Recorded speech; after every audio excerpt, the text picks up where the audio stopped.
विभागाची पाणी टंचाई, चारा टंचाई, पिण्याचं पाणी आणि जनावरांचं पाणी आणि चाऱ्याचा प्रश्न या संदर्भामध्ये बैठक आयोजित केली होती। त्याचबरोबर अवकाळी पावसामुळे झालेलं नुकसान असेल किंवा आता जे पावसाळ्यापूर्वी प्री मान्सून वर्क जे आहे त्याचं नियोजन या सर्वच बाबतीमध्ये चर्चा झालेली आहे।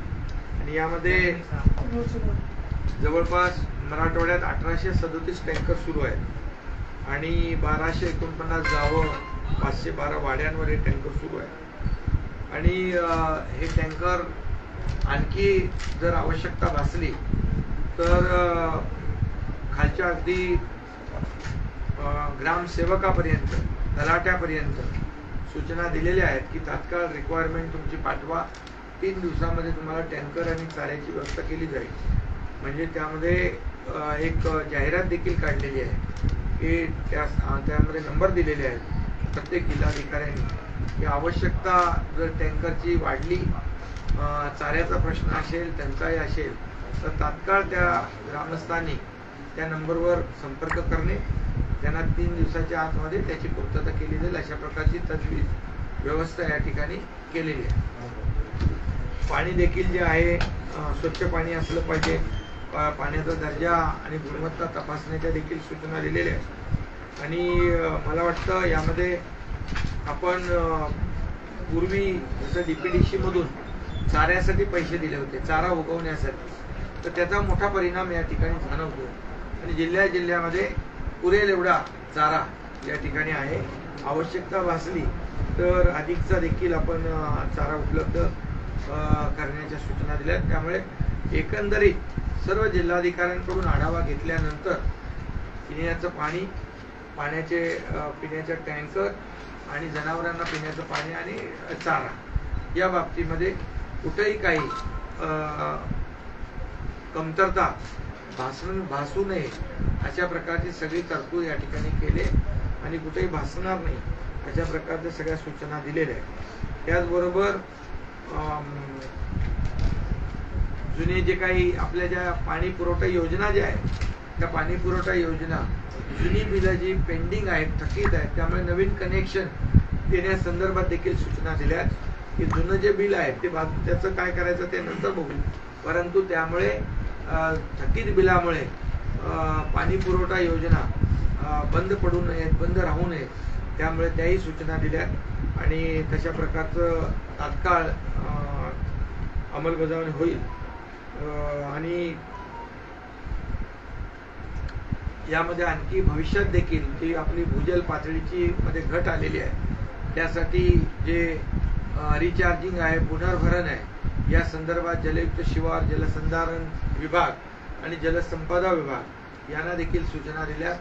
वॉटर लेवल कशी वाढेल या संदर्भातलं जे काही उपाय करायचे, NGO आहेत, अनेक NGO आहेत, त्यामध्ये नाम फाउंडेशन आहे, art of living Shri Shri Ravishankar आहे, त्याच्यामध्ये आप्पासाहेब धर्माधिकारी प्रतिष्ठान आहे, अनेक NGO आहे, आपला आमिर खानचा पण काय पाणी फाउंडेशन आहे, मुथांचं जैन इरिगेशन आहे, अशा अनेक NGO आहेत, त्यांची देखील मदत घेऊन यामध्ये गाळ मुक्त धरण आणि गाळयुक्त शिवार म्हणजे स्टोरेज कॅपॅसिटी वाढवणे। आता 1 महिना आपल्याकडे 1-1.5 महिना आहे, तर यामध्ये देखील जे काम सुरू आहे त्यांनी केलेलं, पण अधिक प्रभावीपणे मशिनरी त्यांना देणं, त्याचं डिझेल जे आहे आपण प्रशासनाच्या माध्यमातून डिझेल देण्याच्या सूचना दिलेल्या आहेत। त्यामुळे स्टोरेज कॅपॅसिटी वाढली की आपल्याला पाणीसाठा वाढेल आणि हे जे काही गाळ आहे तो देखील शेतकऱ्यांना उपयुक्त असा पडेल आणि शेतीला त्याचा फायदा होईल, तोही आपण सूचना दिलेल्या आहेत।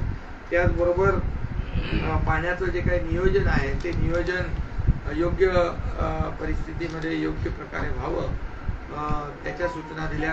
काही ठिकाणी पिण्याच्या पाण्याला सगळीकडे प्राधान्य देण्याला आपण सूचना दिल्या। कुठल्याही प्रकारचं म्हणजे पिण्याचं पाणी इतर बांधकाम असेल किंवा इतर काही कारणांसाठी न वापरता पूर्णपणे पिण्याच्या पाण्यावर फोकस करणं, पिण्याच्या पाण्याला प्रायोरिटी देणं, जनावरांच्या पिण्याच्या पाण्याला प्रायोरिटी देणं आणि चाऱ्याला प्रायोरिटी देणं, हे आपण सूचना त्या ठिकाणी दिलेल्या आहेत। त्याचबरोबर दुसरं मला वाटतं बियाणांचा जो विषय आहे, बियाणं आणि खतं, ती बोगस बियाणं मागच्या वेळेस तक्रार आली होती. तर यावेळेस बोगस बियाणांची जी काही तक्रार किंवा कोणी असा प्रयत्न करेल तर त्याला सरळ जेलमध्ये टाकण्याच्या सूचना दिलेल्या आहेत. कठोर कारवाई त्याच्यावर झाली पाहिजे. शेतकऱ्यांच्या जीवाची खेळता कामा नये आणि त्यासाठी व्हिजिलन्स म्हणजे कृषी विभाग तर त्यांचं काम करतो, परंतु प्रत्येक कलेक्टरला सूचना दिल्या आहेत की व्हिजिलन्स स्क्वॉड तयार करा आणि व्हिजिलन्स स्क्वॉड तयार करून त्या ठिकाणी ज्या ठिकाणी म्हणजे गोडाऊन्स आहेत, म्हणजे दुकानदार हा शेवटचा घटक झाला, परंतु मेन सप्लायर आहेत त्यांच्यावर देखील आपण त्याचा सर्वे करून चौकशी करून तपासणी करून त्यामध्ये बोगस बियाणं आढळणार आहे याची खात्री करून घ्या अशा सूचना दिलेल्या आहेत. बियाणं आणि खतं मुबलक प्रमाणामध्ये आहेत, त्याच्यामध्ये कुठेही त्रुटी नाही आहे.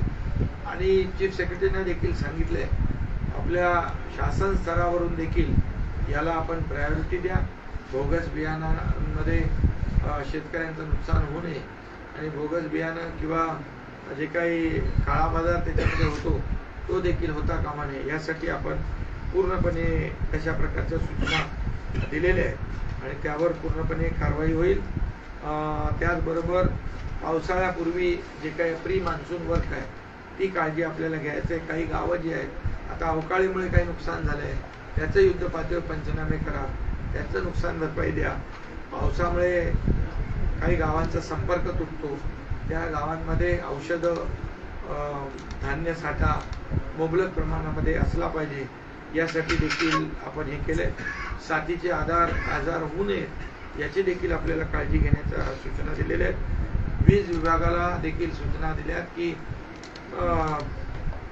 अवकाळीमुळे किंवा पावसाळ्यामध्ये जे काही वीज पुरवठा खंडित होतो, विजेच्या तारा तुटतात आणि ते तात्काळ त्या ठिकाणी दुरुस्त करून वीज सप्लाय पूर्ववत करण्यासंदर्भात युद्ध पातळीवर काम करण्याच्या सूचना त्या ठिकाणी दिलेल्या आहेत.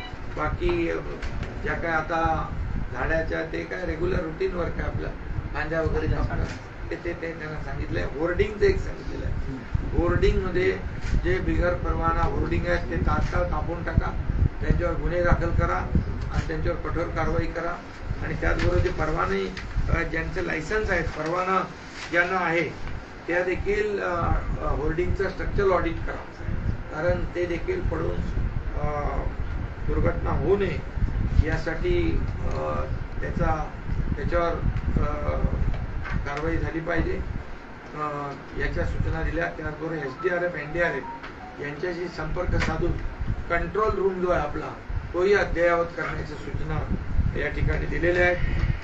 या भागामध्ये मोठ्या प्रमाणावर वीज पडून जनावरांचा किंवा जीवितहानी होते ती टाळण्यासाठी लाईटनिंग अरेस्टर जे आहे त्याच्यात वाढ करण्याच्या सूचना दिलेल्या आहेत. प्रत्येक जिल्ह्यामध्ये 100 पेक्षा जास्ती लाईटनिंग अरेस्टर या ठिकाणी आलं पाहिजेत, लावल्या पाहिजेत. यासाठी देखील आपण तशा प्रकारची तजवीज जिल्हाधिकारी करतील. अशा प्रकारे म्हणजे एकतर आताच सध्याची परिस्थिती म्हणजे पाणी टंचाई, जनावरांच्या पाण्याचा पिण्याचा पाण्याचा प्रश्न, चाऱ्याचा प्रश्न हा एक विषय झाला. म्हणजे टँकर कमी पडता कामा नये, चारा कमी पडता कामा नये, कुठेही दूषित पाणी जाता कामा नये. आणि पुढचं जे आहे अवकाळी असेल किंवा पावसाळ्यामध्ये प्री मान्सून वर्क यासाठी घेण्याची काळजी, या संपूर्ण याच्यामध्ये या सर्व विषयांवर चर्चा झाली आणि प्रशासन पूर्णपणे याचं अलर्ट आहे आणि प्रत्येकाचा येणाऱ्या संकटाचा मुकाबला जो आहे अतिशय सक्षमपणे करण्याचा सर्व तयारी आपल्या प्रशासनाने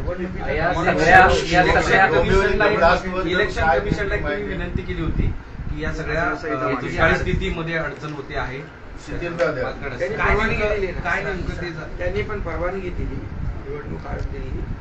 कारण शेवटी आपल्याला निवडणुका तर येतात जातात, परंतु शेवटी शेतकरी आपला आहे, त्याला अडचण होऊ नये म्हणून आम्ही परवानगी मागितली, त्यांनी परवानगी दिली. आणि यापूर्वी देखील मी स्वतः मुख्य सचिव आणि जिल्हाधिकाऱ्यांशी बोलत होतो, त्यांना सांगत होतो निवडणुका आहेत, निवडणुका होतील जातील, परंतु शेतकऱ्यांना कुठेही तोशीस लागता कामा नये, त्यांना अडचण होणे. शेवटी हे सरकार जे आहे आपल्या शेतकऱ्यांना पाठीशी उभं राहणार आहे, वाऱ्यावर सोडणार नाही.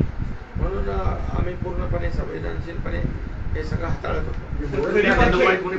खरीपाच्या नुकसानीचे 2000 कोटी रुपये आपण केंद्र सरकारला मागितले होते निवडणुकीपूर्वी, खरीपातल्या नुकसानीचे यावेळेसच्या. तर त्याचे केंद्र सरकारला म्हणजे त्यांची टीम येऊन गेली, मध्ये सगळी पाहणी झाली, पण त्याची मदत काय ते मिळतील पैसे. मागचे 1700 कोटी मिळाले नाहीत अजून अतिवृष्टी, त्याच्या संदर्भामध्ये मराठवाड्याला असं ते पैसे मिळतील. डोंबिवली ब्लास्ट मध्ये काही 4 लोकांचा मृत्यू झालाय, कॅज्युअलिटी झालेली आहे आणि तिथे आता रेस्क्यू ऑपरेशन सुरू आहे. तिथे खासदार स्वतः आहेत, कलेक्टर आहेत, सगळी टीम आहे आणि तिथे रेस्क्यू ऑपरेशन सुरू आहे.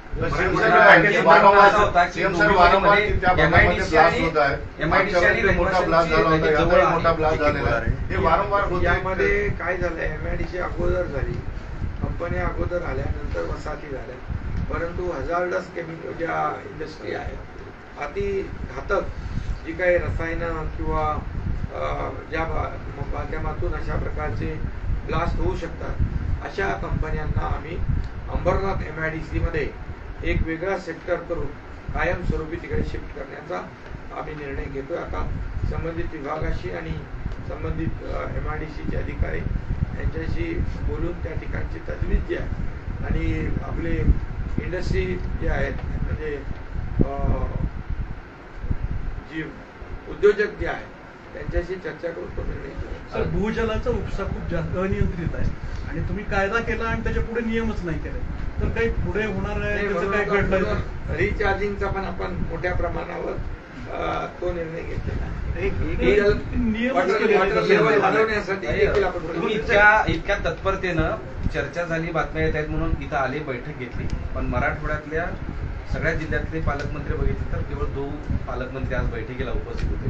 निवडणुकीमध्ये मात्र सगळे 15-15 दिवस 20 दिवस इथेच होते. लोकांना असं वाटतं की ते कॅन्डिडेट असल्यामुळे आता भुमरे तर कॅन्डिडेट आहेत, सगळेच मराठवाड्यात 2च पालकमंत्री उपस्थित होते, 5 जण अनुपस्थित, 5 जण नव्हते टोटल, 5 पालकमंत्री. अरे मुख्यमंत्री आहे ना, इकडे आला ना, आता काय सगळं आलं. तुम्ही आला, विरोधक आणखी बोलायला तयार नाही. उद्धव ठाकरे लंडनला जाऊन फॅमिली सोबत टूर करताय, विरोधकांचंही लक्ष नाही. तुम्ही तरी कमीत कमी बैठक घेतली, कमीत बाबा मला माझा शेतकरी आहे ना बांधव, मला ते करायलाच लागेल ना. मला लंडनला जाऊन कसं चालेल?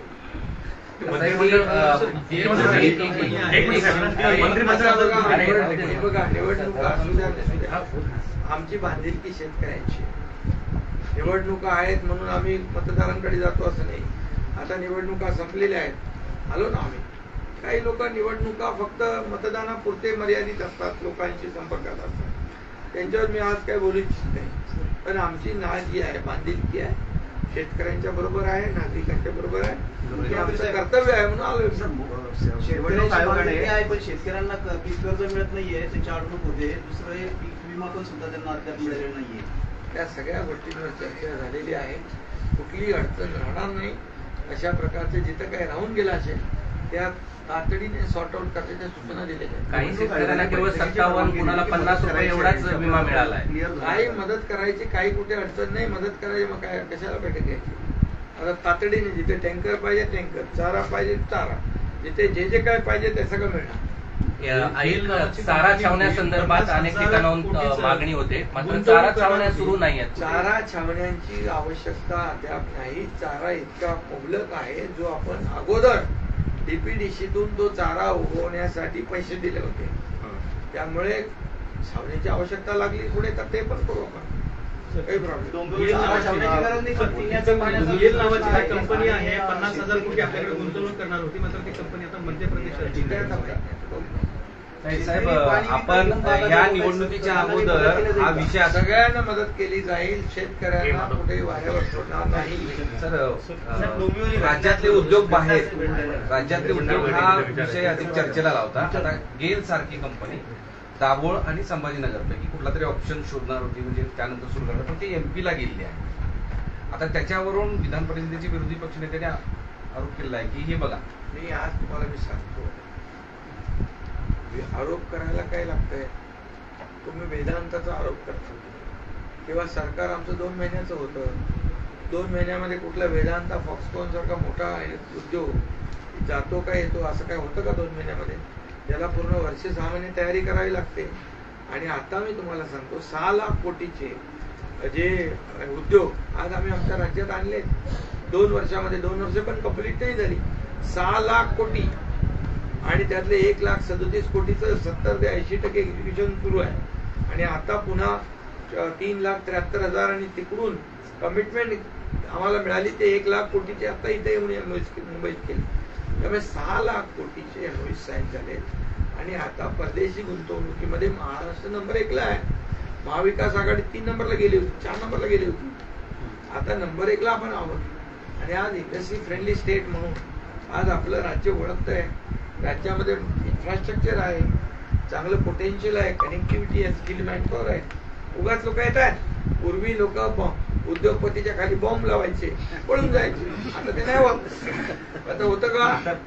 आता आम्ही पूर्ण उद्योजकांना सुरक्षितता दिली, रेड कार्पेट दिलंय, तिथे सिंगल विंडो क्लिअरन्स दिलाय, आम्ही सबसिडी दिली आहे.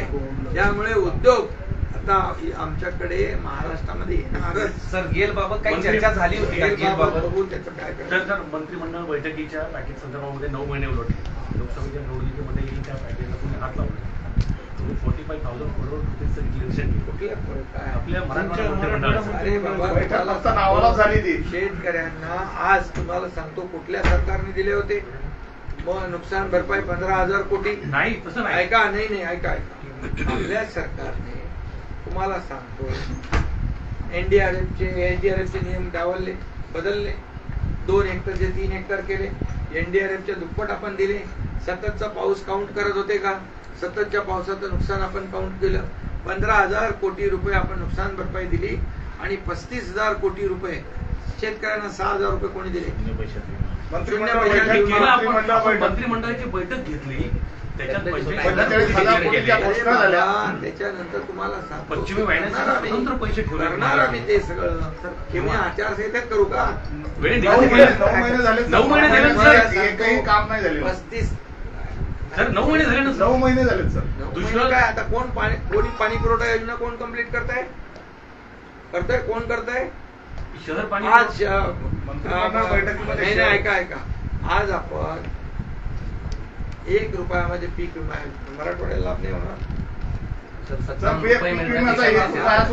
पीक विम्याचे फक्त 57 रुपये अनेक जणांना मिळाले. योजनेचे जे पैसे आहेत त्या देखील सूचना दिलेल्या आहेत.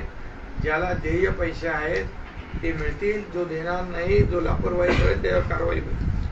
सुप्रीम कोर्टात गेले तर आलो ना आता. असं कसं सुप्रीम कोर्टात गेले ते आता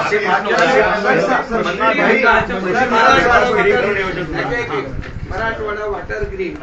अरे मराठवाडा वॉटर ग्रीड देवेंद्रजी मुख्यमंत्री असताना, आम्ही मंत्रिमंडळ असताना आम्ही केली आणि महाविकास आघाडी आल्यानंतर बंद केली त्यांनी. आता आम्ही दिल्लीला प्रधानमंत्री मोदयांना विनंती केली आहे, मराठवाडा वॉटर ग्रीड जे आहे पुन्हा आम्ही सुरू केलंय. त्याला लागणारे जे पैसे आहेत ते आम्ही त्यांच्याकडे मागतोय. आम्ही वर्ल्ड बँकेकडे पैसे मागतोय. मग मराठवाडा वॉटर ग्रीड जे मराठवाडा दुष्काळग्रस्त आहे तुम्ही बंद केला. अरे आता सोडा. नाही, कृष्णा भीमा स्थिरीकरण कोण करताय? 11,500 कोटी.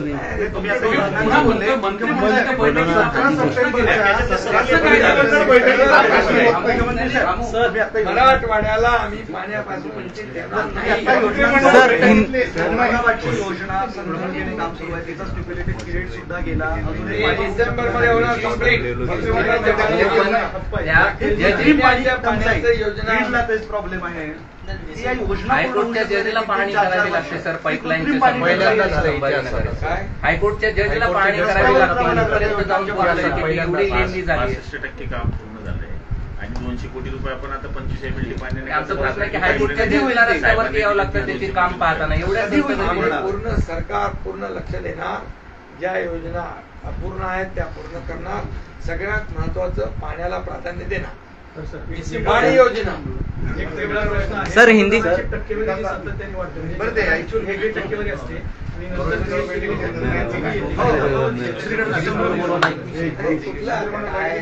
मी सांगू, आता बघा, आता मतदान झालं, मतदान 6 वाजेपर्यंत जेवढे लोक येतात ते सगळे लोक आतमध्ये जाणार. ते मतदान 10 वाजेपर्यंत चालतं, 9 वाजेपर्यंत चालतं.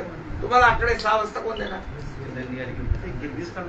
महाराष्ट्रातले मुलं फसले होते तर किती मुलं सोडवण्यात यश आलंय? हिंदी में बताता हूं अभी, रुको. यस. हिंदी हिंदी हिंदी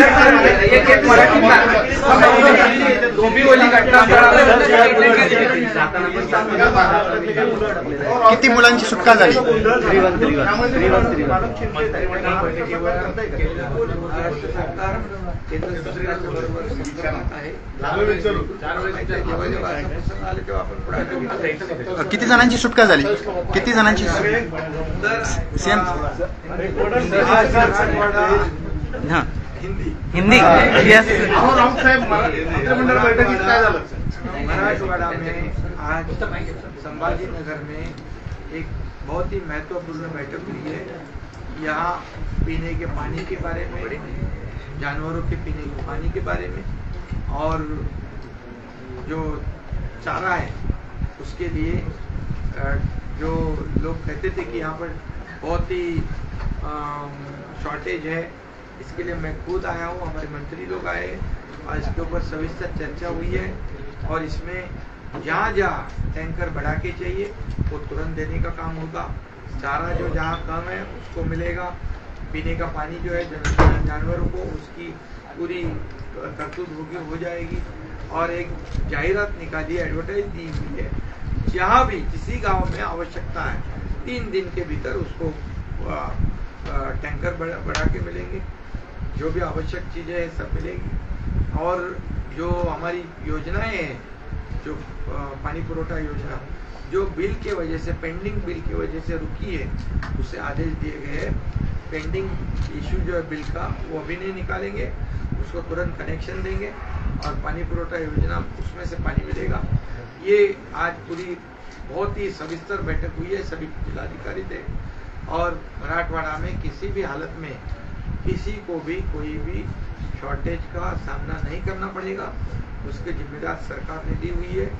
और जो जहाँ बेमौसम बारिश हुई है उनका नुकसान हुआ है उनको कोई पैसे मिलेंगे, उनका पंचनामा करने का आदेश दिया है. दूसरी बात, जो डिजास्टर है, आगे बारिश होगी तो उसके लिए जो भी करना है उसकी सूचनाएं दी हुई है.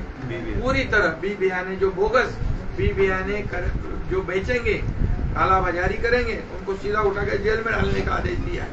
विजिलेंस स्क्वाड कलेक्टर को बुलाए और सेंट्रलाइज स्टेट गवर्नमेंट के राज्य शासन के स्तर पे वो भी उसके ऊपर भी ध्यान रखेंगे. कोई भी बोगस बी बयाने का इस्तेमाल करे तो सीधा उसके लिए जेल का दरवाजा खुला होगा. ये पूरी सूचना दी है, स्ट्रिक्टली उसकी अमल बजावनी होगी. और पूरी तरह सभी कलेक्टर, डिविजनल कमिश्नर और चीफ सेक्रेटरी हमारे थे. यहाँ किसी भी तरह की किसानों को मुसीबत का सामना नहीं करना पड़ेगा, इसकी जिम्मेदारी सरकार. सर, डोंबिवली में मैंने बताया कि वहाँ ब्लास्ट हुआ है, 4 लोगों को कैजुअल्टी हुई है. वहाँ खासदार वहाँ पहुँचे, कलेक्टर पहुँचे, रेस्क्यू ऑपरेशन शुरू है. मैं जानकारी ले रहा हूँ और उसके ऊपर जो भी परमानेंट सोल्यूशन निकालना है. सर, उसमें डेथ कितने हैं अभी? तुम्ही विजिट करणार आहात? साहेब, एक आणखी छोटा प्रश्न आहे. कीर्तिकरांवरती काही आपण कारवाई करणार आहोत का? कारण की आपल्या शिस्तभंग कमिटीकडे हे सगळं प्रकरण गेलेलं आहे. या सगळ्यानंतर त्याचा काही परिणाम झालाय का आणि आपण काही कारवाई करणार आहोत? कीर्तिकरांनी माझ्याशी काल संपर्क केला होता आणि माझ्याशी बोलणं त्यांचं झालेलं आहे आणि त्यांनी दिलगिरी व्यक्त केलेली आहे. त्यानंतर आणखी पुढचं जे काय करायचं तो पक्ष निर्णय घेईल.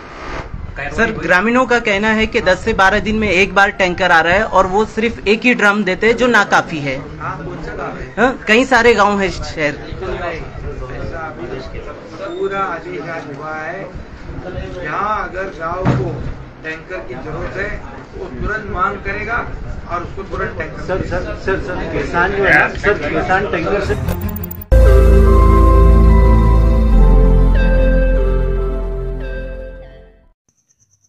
रोज नई खबरों को देखने के लिए हमारे औरंगाबाद समाचार चैनल को सब्सक्राइब कीजिए और नोटिफिकेशन पाने के लिए हमारे बेल आइकन को दबाइए ताकि हर खबर की नोटिफिकेशन आपको मिलती रहे।